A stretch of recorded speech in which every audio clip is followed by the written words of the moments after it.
谁能想到一个毫无本事、连鱼都吃不上的废柴门客，竟能靠一张嘴搅动战国风云，让齐王低头认错，令魏王抛出重金拉拢，还为主人铺出一条退可保命、进可封侯的万全之路。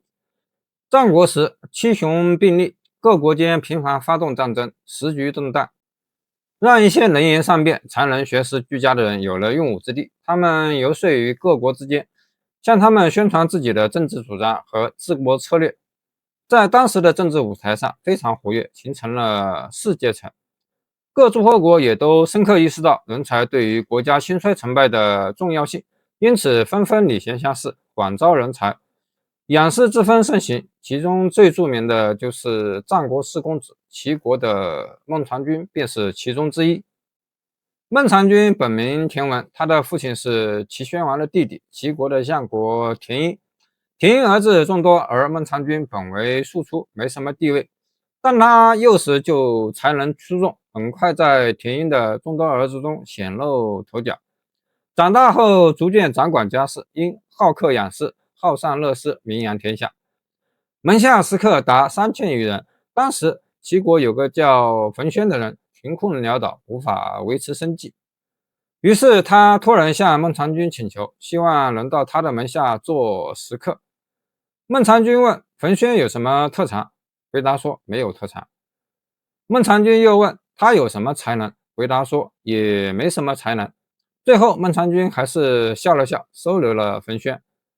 孟尝君的门客按照能力分为3等，上等客饭菜中有余，出外配车；中等客饭菜中有余，但不配车；下等客吃的是粗茶淡饭，外出自便。仆人见孟尝君并不重视冯轩，就给他安排了下等食客的待遇。吃了几天粗糙的饭菜后，冯轩便对自己受到如此待遇感到不满。他靠着柱子，挑着自己的佩剑，唱道：常见啊，我们回去吧，在这儿吃不上鱼。左右的人把这件事告诉了孟尝君。孟尝君下令说，把他当中等门客对待，给他鱼吃。没过多久，冯轩又靠着柱子，敲着自己的剑，唱道：常见啊，我们出门连车也坐不上。左右都笑话他，并把这话告诉了孟尝君。孟尝君说，把他当上等门客对待，给他配车。冯轩坐着车子，带着宝剑去探望朋友，并得意洋洋地说，孟尝君很看重我。这件事没过多久，冯轩又不满足了，敲着他的剑说，常见，我们还是回去吧，留在这儿养活不了家人。人们觉得他实在太贪婪了，都很厌恶他。孟尝君听说后，就问冯轩家中还有什么人。有人告诉他，冯轩尚有一个老母。于是孟尝君就派人给冯轩的母亲送去财物，让他衣食无忧。冯轩知道后非常感动，从此不再发牢骚。此时的孟尝君是齐国的相国，在薛地享受万户11的俸禄，但是他门下食客众多，且他对门客非常慷慨。很快他的俸禄就要供养不起这些食客了。为了增加收入，他派人到薛地放债收息。可是1年后，很多利息都没收回来，孟尝君就要无力供养这些食客了。于是他想在食客中挑选一个会算账的人，到薛地去收债。有人向孟尝君推荐冯轩，说冯轩看上去像个能说会道的人，又没有别的本事，就让他去收利息吧。冯轩听说让他去收利息，很爽快的就答应了。他把契约整理好，临行前问孟尝君，收完利息要不要买点东西带回来？孟尝君说，先生看家里缺什么就买点什么吧。冯轩驱车来到薛地，派官吏把该还债务的百姓找来，检验器具，偿付息钱，结果得到10万钱的利息后，还有很多的利息还没收上来。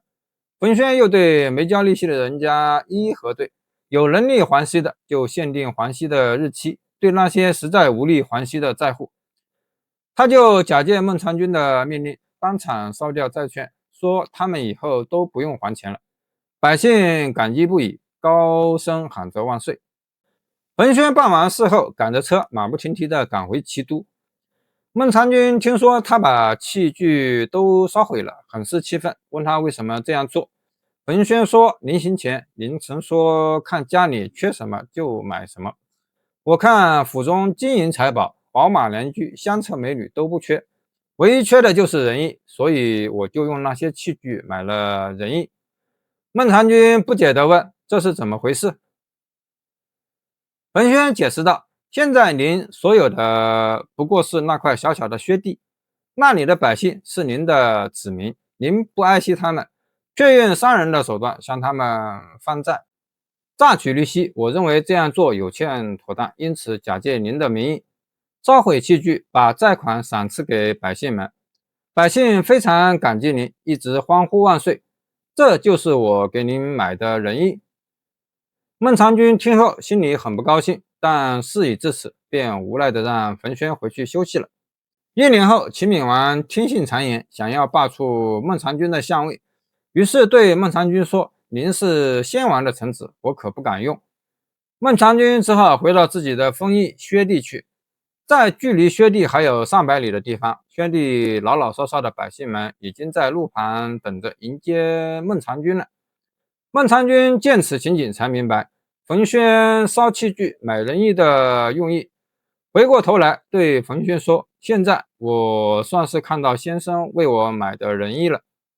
冯轩觉得孟尝君在齐国的政治地位不够稳固，因此才会动辄得咎，于是对孟尝君说：狡猾的兔子有3处巢穴，才免于不被捕猎，现在您的巢穴只有1处，还不能保证安全无虞，就让我为您营造另2处巢穴吧。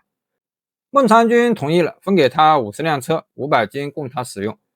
冯轩来到魏国的都城大梁，对魏惠王说：齐国的强盛全都仰赖于孟尝君的才智，如今齐王受奸人蛊惑，罢了孟尝君的相位。孟尝君对此肯定非常不满，世人都知道他是治世之才，您若能将他请来辅佐您治理魏国，肯定能让魏国强大起来。对于孟尝君的贤能，魏王也是早有耳闻，听冯轩这样说，当然非常高兴，于是马上派使节带着1000斤黄金、100乘马车去请孟尝君为魏国国相。冯轩加紧赶路，在魏国使臣到达薛地之前赶回薛地，对孟尝君说：1000斤黄金是重礼，100乘车马又声势浩大，齐国的君臣肯定也很快就知道了。魏国使臣接连3次来请孟尝君，都被他拒绝了。果然，这消息很快传到了齐国，齐王和满朝文武都非常担忧害怕。齐王赶紧派使臣拉着200辆华丽的车子，携带1000金和1把佩剑，并写了一封信向孟尝君谢罪，说：都怪我听信谗言，削去您的相位，我知道不值得您原谅，但是请您看在齐国6位先王的面子上，回来帮助我治理齐国吧。冯轩给孟尝君出主意说，可以回去继续做齐国的相国，但是要他向齐王索取先王的祭器，在薛地建立宗庙，这就是第3窟。齐王答应了孟尝君的请求。孟尝君回到齐国，此后数十年，孟尝君高枕无忧，继续执政齐国。谁也不会忘记，改变他命运的不是手中兵权，而是一个名叫冯轩的门客。他不靠才华，不靠武力，仅靠3次敲剑、3次谋划，就让一个失势贵族重登权位。而这便是战国乱世中最令人叹服的门客传奇。